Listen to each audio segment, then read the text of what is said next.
ఎలాంటి ఏమేమి ఈ బ్లడ్ పారాసైట్స్ అని చెప్పుకున్నాం కదా. ప్లాస్మోడియా అంటే మొత్తం మలేరియా అండ్ ట్రిపానోజోమ్స్, లీష్మానియా, ఫైలేరియా ఇలాంటివి మన బ్లడ్ పారాసైట్స్, బ్లడ్ పరాన్నజీవులు అనేటివి కనిపించడం జరుగుతుంది.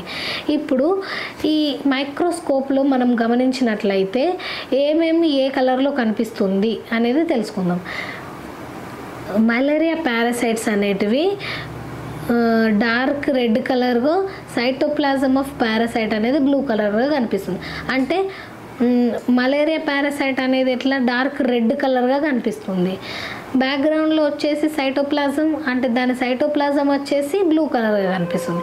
ఇప్పుడు ట్రిపానోజోమ్స్ అనేటివి న్యూక్లియస్ అనేది, దానికి న్యూక్లియస్ ఉంటుంది కదా, ఆ న్యూక్లియస్ అనేది రెడ్ కలర్గా కనిపిస్తుంది. సైటోప్లాజం వచ్చేసి రెడ్ అండ్ పర్పుల్ కలర్లో కనిపించడం జరుగుతుంది, ఆర్ పర్పుల్. అండ్ లీష్మానియా వచ్చేసి న్యూక్లియస్ రెడ్ కలర్గా కనిపిస్తుంది, సైటోప్లాజం పేల్ పర్పుల్గా కనిపిస్తుంది.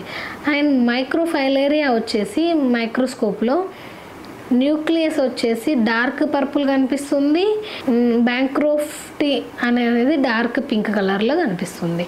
ఇది మనకు రిజల్ట్ వచ్చేసి ఇలా కనిపిస్తుంది.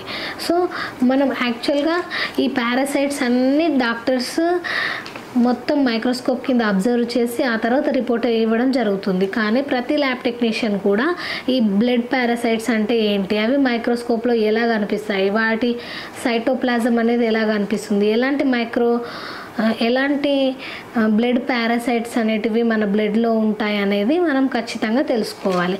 ఈరోజు ఈ టాపిక్, నెక్స్ట్ వేరే టాపిక్తో మీ ముందుకు వస్తాను. Thank you for watching medical media tech channel.